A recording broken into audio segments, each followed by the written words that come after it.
Alright, welcome back to Small Mystic Quest. So, gonna carry on from last time. So, to let you know, from this point on, it's gonna be completely semi-blind. I don't know what the next dungeon entails. All I know is we get a sword upgrade. In terms of the story, I kinda do not know. Well, I do know some bits, but I don't know loads. So, let's have a look, see here then. Right, I think I know what... Oh, there we go. I can see a switch in the statue. I can't reach it. Let's push it with something. Oh, I have an idea. We'll use the sword. There we go. So finally, the sword gets a dungeon use then, which is pretty nice. And we actually got random fights now. So this is going to be fun. Anyway, so I hope you're doing well, hope you're doing fine. So let's kick back, stick our feet up, and let's play some Mystic Quest, eh? I miss this music, I've not recorded in a little bit.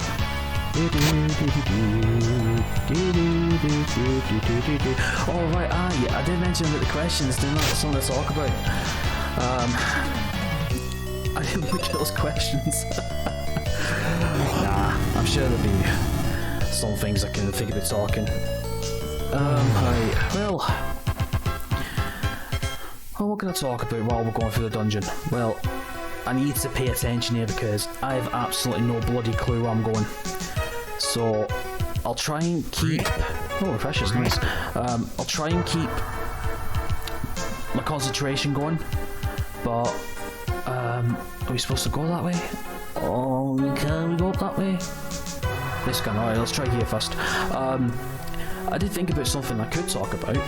Alright, so I can tell you what my first gaming experience is, then what it was.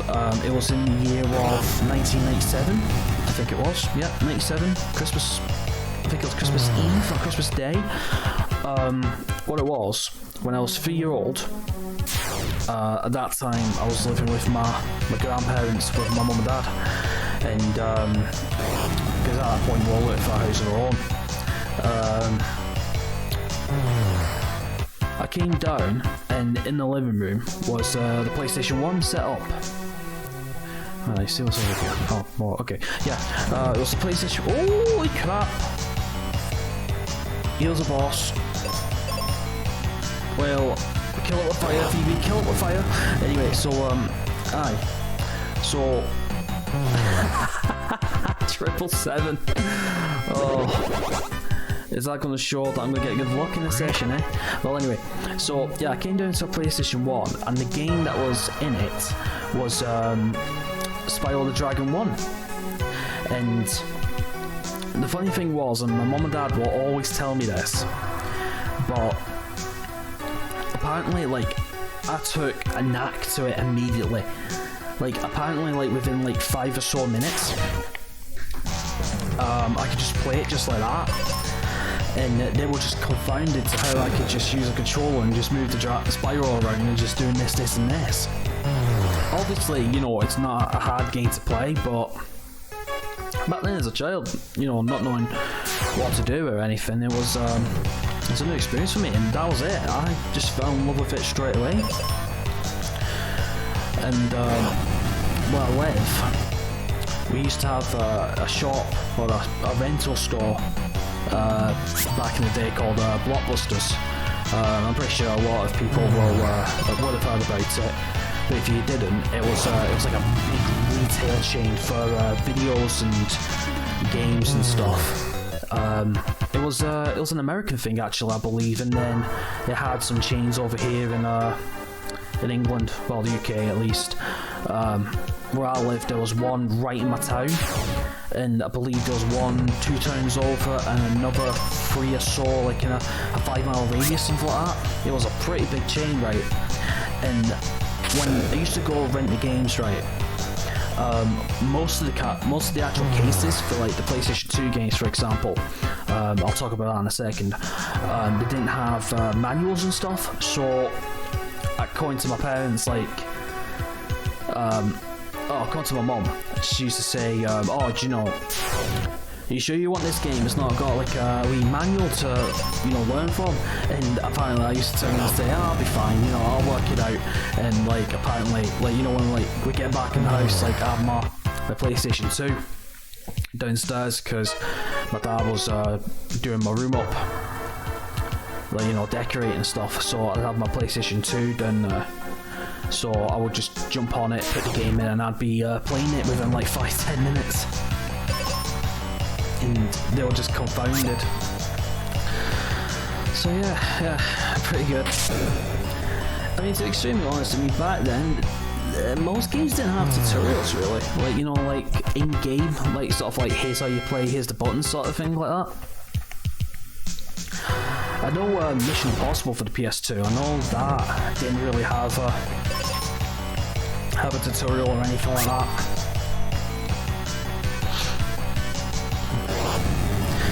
So anyway, I don't know if I'm going the right way or not. Like I said, I don't remember up to this point. I did say I was going to play it one time and to get a sense of where I'm going, but I think, well, a couple of reasons why was because, you know, I was busy editing videos and dealing with real life stuff. But I think also I was busy playing other games as well. But I think if you're looking at it as a whole right now, I think it'd be pretty good for a bit of a blind experience, you know, just seeing where we're going and stuff. I'm not going to go after every single treasure chest or anything like that. I'm going to cast fire in this guy, see if he's weak to it. It's probably weak to thunder. Oh no, he's weak to fire. Good. Alright, so that's the... one of my charges gone. What was I saying? Yeah. Oh, Phoebe, thanks. Thank you a lot, Phoebe. Come on, get this guy killed. Fucking hell, what was I saying? Oh yeah, I just think as overall, I think a blind experience would be a bit more enjoyable than a thingy, than knowing what to do. I mean, in a sense, it's kind of like it's the whole experience of it, do you know what I mean? Oh, come on, Benny. Right, if he's using a heal potion, that's fine. I mean, yeah, I could cast magic or use a heal potion myself. I can't be asked. Oh, I'm a lazy man. I'm a lazy man at best. Nah, I mean, to be honest, I've always been like that in games. You know, if it has like an AI option, I'll use it. Just wait till I get to the Tales series, eh? You'll be pretty much watching this like a movie. I'll tell you something though, I mean, I've been, recording for about 2 weeks now, non-stop, uploading every day. Pretty nice up to now. Oh, by the way, if you came across this video, I've just recorded and uploaded a channel intro. So, go check it out, tell me what you think.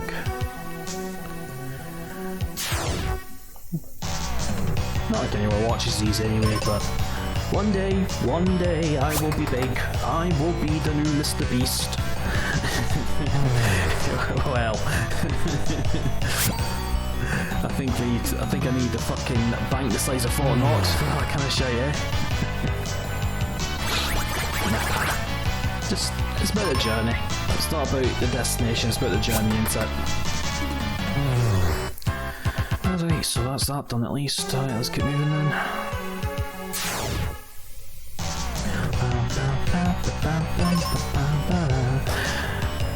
Well, I've seen too much hentai to know where this is going. Yeah, that's a bit of a cliche saying, isn't it? Well, a cliche thing in the internet world, anyway. I'm not too worried about me spell charge. Am I even going the right bloody way? Oh, look at it is. This guy. Should be as bad as he was. Freeze the crab counters. Thank you very much. Nah, I shouldn't have that much HP. I mean, he's a regular enemy now, but yeah, see. Most of the bosses that you face when they become normal enemies, they'll only have a fraction of the HP that they had. God, what's with the countering? Hell doesn't matter really. Overkill. God, that just reminds me of Final Fantasy X. Oh, please no. We'll get to that game one year. One day we'll get to that game.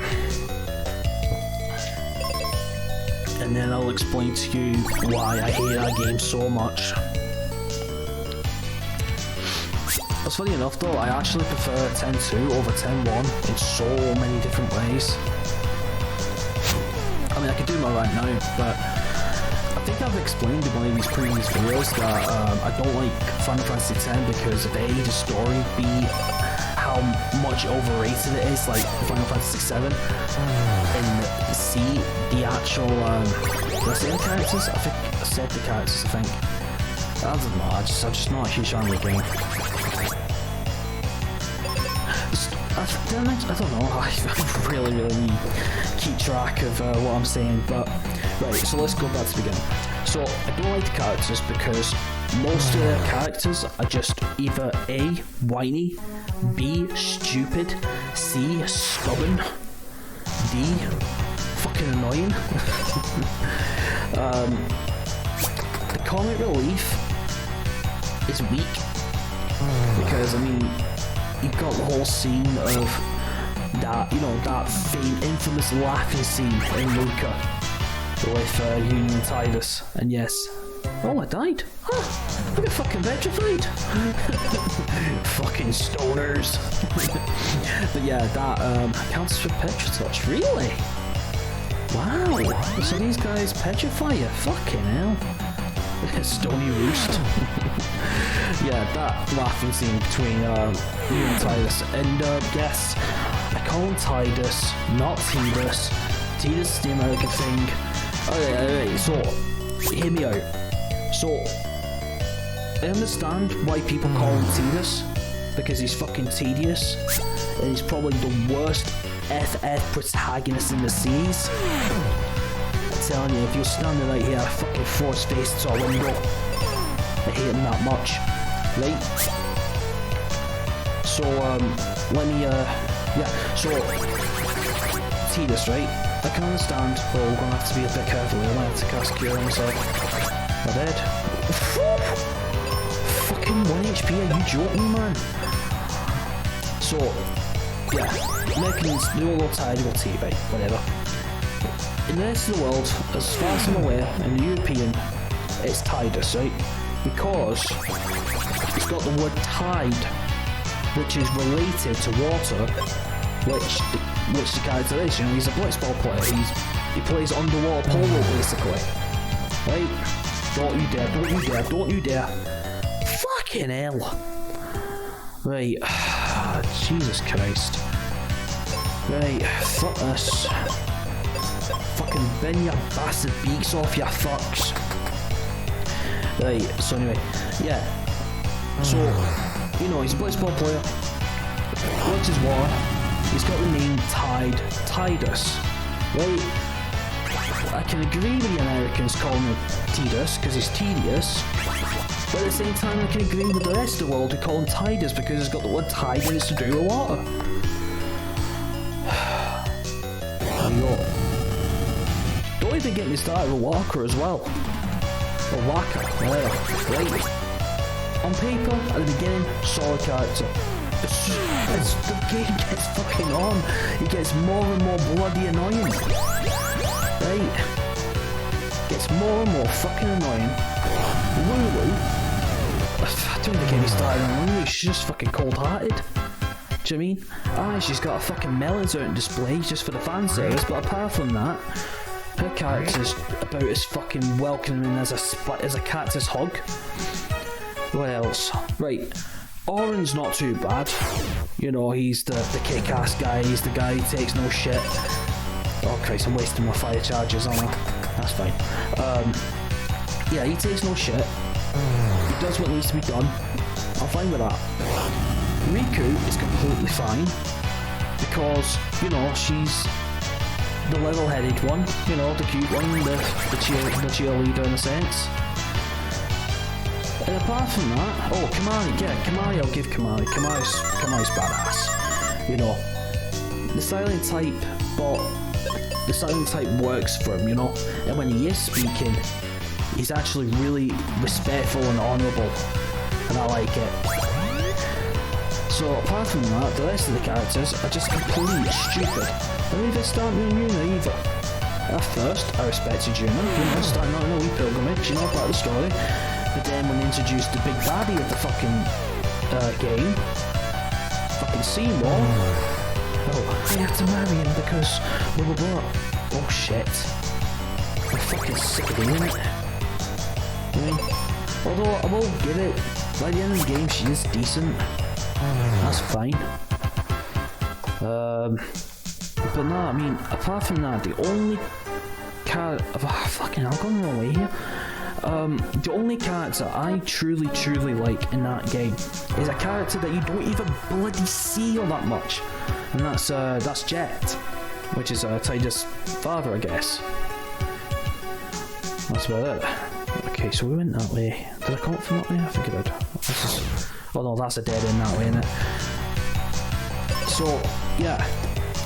But the reason why I like 10-2 a lot better is just because that game is more upbeat.